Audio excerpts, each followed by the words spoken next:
आप सबको यही लगता है सच में कि नाम जप सिर्फ कलयुग की देन है?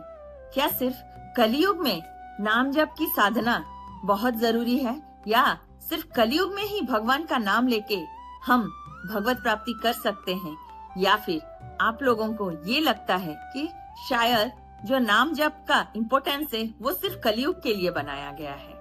मगर ये तो सेकेंडरी है। प्राइमरी बात जानते हैं आप? जब प्रहलाद महाराज ने भी निरंतर नारायण नारायण जप किया तब उनको भगवान ने दर्शन दिया। जब उनके खुद के पिता ने उनको मृत्यु के घाट उतारना चाहा तो हर बार नारायण ने आके उनकी रक्षा की।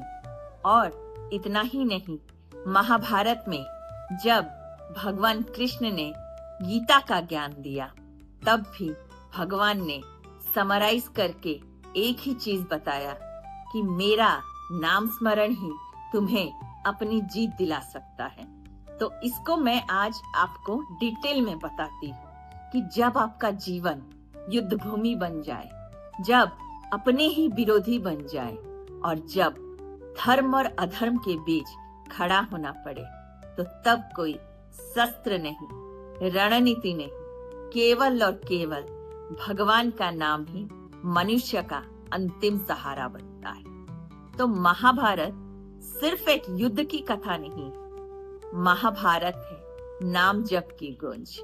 क्यों मैं महाभारत को नाम जप की गूंज बता रही हूँ? तो मैं आपको कुछ उसके उदाहरण यानी कि कुछ इंसिडेंट्स हैं जो कि आपको यकीन दिलाएगा कि जब नाम जप में इतनी शक्ति है कि भगवान ने पांडवों की किस तरह रक्षा की, पांडवों को जीत तक कैसे लेके गए, जबकि वो तो उन्हीं के दोस्त थे, उनके सिबलिंग्स थे, अगर कजन्स थे, माधव यानी कि हमारे भगवान कृष्ण।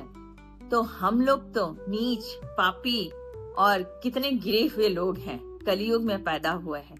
तो हम अगर नाम जप करेंगे तो भगवान तो हमारा साथ बहुत जल्द देंगे।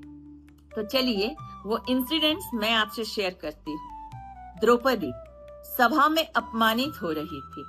पांचों पांडव मौन थे। भीष्म, द्रोण, कृपाचार्य सब देख रहे थे, लेकिन कोई कुछ नहीं कर पा रहा था। द्रौपदी ने पहले अपने शक्ति पर भरोसा किया और साड़ी को पकड़ ली, पर जब थक गई, सब कुछ छूट गया, तब उसने पुकारा, हे गोविंद! ना कोई मंत्र, ना कोई विधि, बस नाम। और वही नाम बन गया द्रौपदी का कवच। वस्त्र बढ़ते गए, लज्जा बच गई, धर्म बच गया। तो इससे सीख मिली क्या कि जब अहंकार टूटता है तभी नाम काम करता है। नाम जब तब फल देता है जब आप पूर्ण रूप से भगवान को समर्पण कर देते हो। युद्ध भूमि में अर्जुन कांप रहा था। अपने ही गुरु, अपने ही पितामह उसके सामने खड़े थे और अर्जुन का धनुष गिर गया। तब श्री कृष्ण ने क्या दिया? ना कोई शस्त्र, ना कोई विजय मंत्र, केवल स्मरण। भगवत गीता में एक श्लोक आता है, मामा अनुस्मर युद्धया च, मतलब मेरा स्मरण करते हुए युद्ध करो। नाम जप ने अर्जुन को योद्धा नहीं बनाया, नाम जप ने अर्जुन को स्थिर बनाया। तो इस इंसिडेंट से हमें जो सीख मिली वो है, नाम जप डर को मिटाता है, कर्म से भागने नहीं देता है, वो आपको कर्म करने के लिए प्रेरित करता है। भीष्म पितामह सरसैया पर लेटे थे।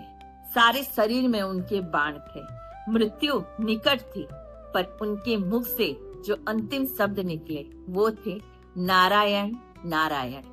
इतना महान योद्धा, इतनी तपस्या, इतना ज्ञान, अंत में सहारा कौन बना? सिर्फ भगवान का नाम। तो सीख क्या मिली? जीवन चाहे जितना महान हो, अंत में वही टिकता है जो भगवान के नाम से जुड़ा होता है। कुंती माता ने भगवान से कभी सुख नहीं मांगा। उन्होंने कहा, हे केशव, मुझे दुख देते रहना ताकि मैं तुझे कभी ना भूलूं, तेरे नाम को हर पल अपने अधरों में धारण करूं। क्यों? क्योंकि कुंती जानती थी नाम जप सबसे गहरा होता है विपत्ति में। तो इससे सीख मिली कि जिसे नाम का रस एक बार लग जाए वो सुख दुख दोनों में प्रभु को देखता है। और जो लास्ट इंसिडेंट है वो है युधिष्ठिर और सत्य का नाम। युधिष्ठिर ने जुए में सब हार दिया, सब कुछ दांव पे लगा दिया और सब उनके हाथ से निकल गया, पर उसने एक चीज नहीं छोड़ी। वो क्या?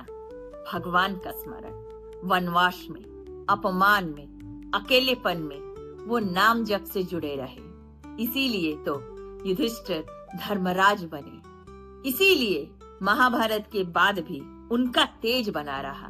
तो सीख क्या मिली कि नाम जप व्यक्ति को महान नहीं बनाता, वो तो उसको पवित्र बनाता है। तो नाम जप क्यों सबसे बड़ा अस्त्र है?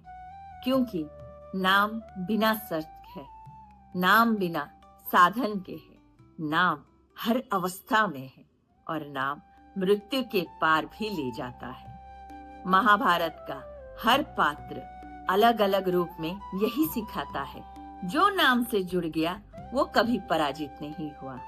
अगर आज महाभारत घट रही होती तो युद्ध भूमि हमारा मन होता, कौरव हमारी कमजोरियां होती और कृष्ण का नाम ही हमारा सारथी होता। इसीलिए आज ही नहीं, अभी इसी क्षण भगवान का नाम जपना शुरू कर दीजिए।